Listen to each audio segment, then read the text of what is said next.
진실을 꼭 밝히겠습니다.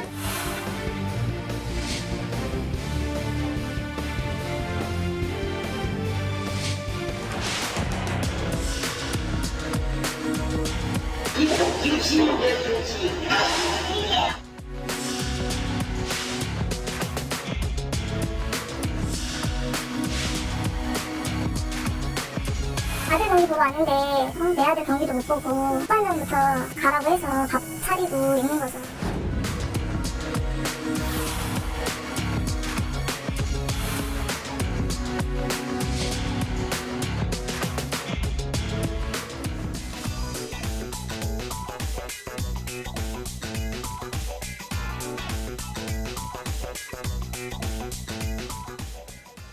최영일 평론가, 손정혜 변호사 자리했습니다. 오늘 첫 번째 주제 보겠습니다. 손혜원 의원의 목포 투기 의혹과 관련해서 오늘 첫 재판이 열렸습니다.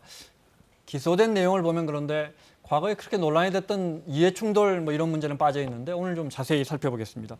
재판에 넘겨진 혐의 보면 의외로 간단해요. 그러니까 부패방지법 위반, 그러니까 공무상 비밀, 업무상 비밀을 이용해서 재산상 이득을 취득하려고 했었다. 네. 이 혐의가 적용되어 있고요. 2017년 목포시 도시재생 자료를 많은 비밀을 이용해서 재산적인 이득을 취득하려고 했다라는 게 혐의 하나이고요. 또 한 가지는 부동산 실거래자 명의 등에 관한 법률이면 부실법 위반입니다. 네. 말하자면 조카의 이름으로 부동산을 취득한 것이 차명재산이다라는 내용의 검찰의 판단이고요. 검찰은 지난 6월 12월에 이제 8,500만 원 상당을 포함해서 12차례에 걸쳐서 구입한 혐의로 이 부동산을 매입한 혐의를 적용해서 불구속으로 기소한 상태입니다. 네, 두 가지 혐의. 네. 하나는 목포시청의 그 비밀 자료를 먼저 받아서 투자한 혐의, 하나는 자기 거 재산이면서 마치 조카에게 준 것처럼 차명으로 부동산을 소유한 거 아니냐, 두 가지 혐의. 네. 그 전체 집이 몇 채죠? 지금 검찰 조사에서 나온 게. 사실 부분 조각조각 산 거라서 몇 채라고 하긴 그렇지만 몇 채죠, 그게? 일단은 총 네. 가액으로 평가를 하면 14억 원 상당을 매입했다라는 것이고요. 네. 토지는 26필지, 건물은 21채를 네. 매입했다라고 하고요. 이 개발 계획이 널리 알려진 것이냐 아니면 비밀 자료, 보안 자료나 이게 핵심적인 사항이라고 말씀드릴 수 있습니다. 네. 손혜원 의원이 원래 이야기를 하면 좀 세게 하잖아요. 그렇죠. 네. 오늘 법원에 첫 재판 받으러 갈 땐 좀 한번 보세요. 어떻게 했는지. 네, 보겠습니다. 네. 대한민국 사법부가 진실을 명명백백 밝혀주실 걸로 믿고 들어갑니다. 고맙습니다. 그 검찰은 공무상 비밀 활용했다는 나중에 하겠습니다. 조카 명의로 부동산을 구입한 적은 아닙니다. 인정하십니까? 자, 요거는 아마 공판이 끝난 뒤에 나올 때도 물어봤는데 신경한 말씀 부탁드립니다. 진실을 꼭 밝히겠습니다. 일단 검찰은 목포시에서 준 보안 자료라고 보고 있는데 거기에 대한 말씀을 좀 부탁드립니다. 보안 자료가 아닌 것을 꼭 밝히겠습니다. 검찰은 또 부동산을 차명으로 조카 차명으로 샀다고 주장하고 있는데요. 사실이 아닙니다. 그럼 앞으로 공판은 어떻게 진행될 거라고 제가 예상하십니까? 모르죠. 제가 모르고 이제 법대로. 자, 여기까지 볼게요. 저렇게 조심스럽게 이야기하는 건 오늘은 네. 그렇죠. 굉장히 좀 원리 원칙에 따라서 네, 말 조심스럽게 얘기를 아꼈습니다. 했는데 네. 지금 기자가 물어봤습니다만 제일 중요한 쟁점이 보안 자료 네. 이 표현에 있습니다. 네. 검찰 쪽이 기소를 했고 유죄 주장을 하는 근거는 자, 이 도시 계획이나 도시 구역이 표시돼 있었다. 그렇다면 기본적으로 도시 계획을 미리 발표하지 않잖아요. 네. 그러니까 이것은 이제 보안 자료이고 즉 비밀이었다. 그런데 그것을 활용한 것이다라는 게 검찰 네. 쪽의 주장이고요.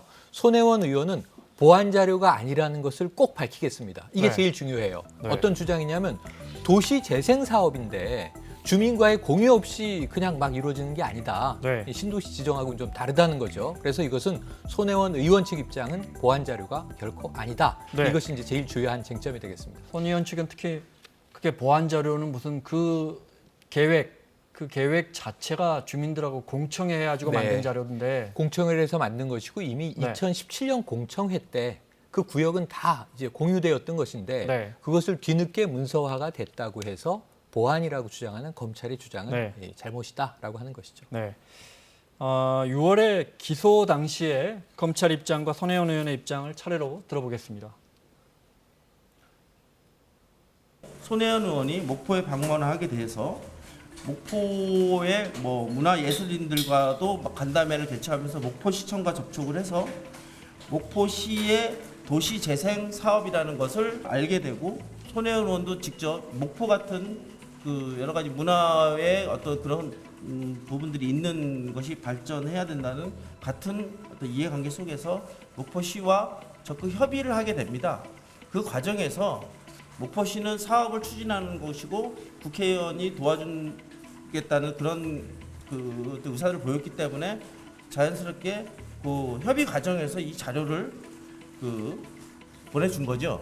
말씀하시는 날짜가 그 보안문서의 시작이라고 하는 게 5월 18일입니다. 제가 시청을 가서 받은 게 아니고 만난 게 아니고 제가 목포를 간다니까 시장께서 담당자들하고 함께 저를 만나러 부도심으로 오셨어요. 그래서 카페에서 잠깐 도시재생에 대해서 제가 관심을 많이 평소에 갖고 있으니까 자기들의 얘기를 좀 들어달라고 오면서 A4 용지 2장을 반을 접은 그런 것들을 해온 것을 나중에 확인했습니다. 그것은 저는 설명만 듣고 바로 나왔기 때문에. 그런데 그게 2017년 5월 18일인데 여기서 아주 큰 맹점이 있는 것이 제가 제 조카 손소영으로 하여금 목포에 집 3개를 사게 한 것은 그 이전에 3월 4월이었습니다.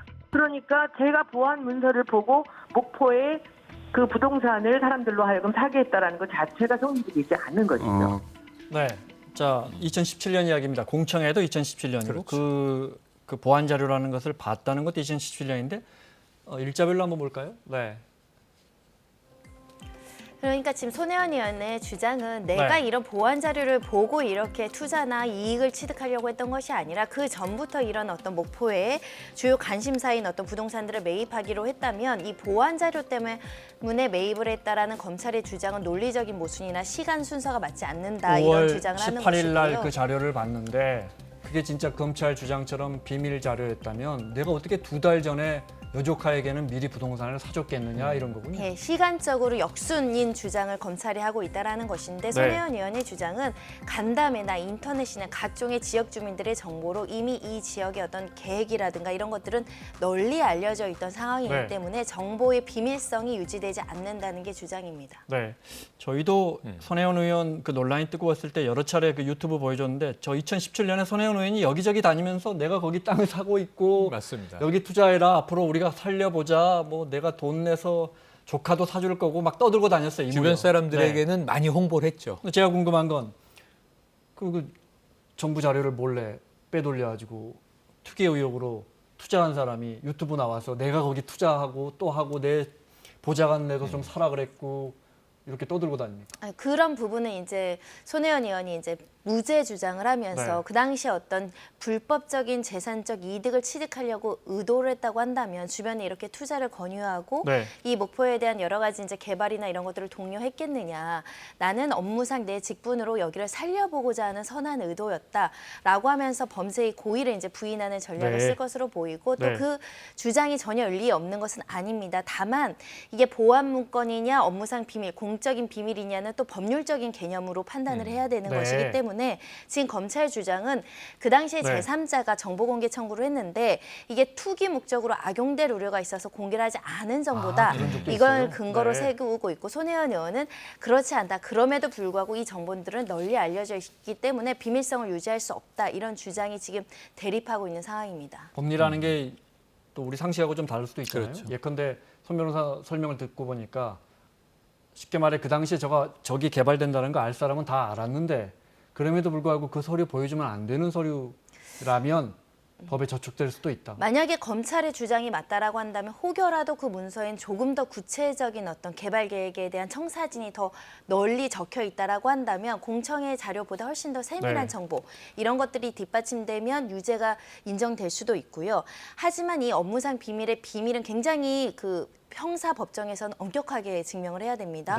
그래서 혹여라도 다른 사람이 알 수 있었던 정보라고 한다면 무죄로 나올 가능성도 있습니다. 네.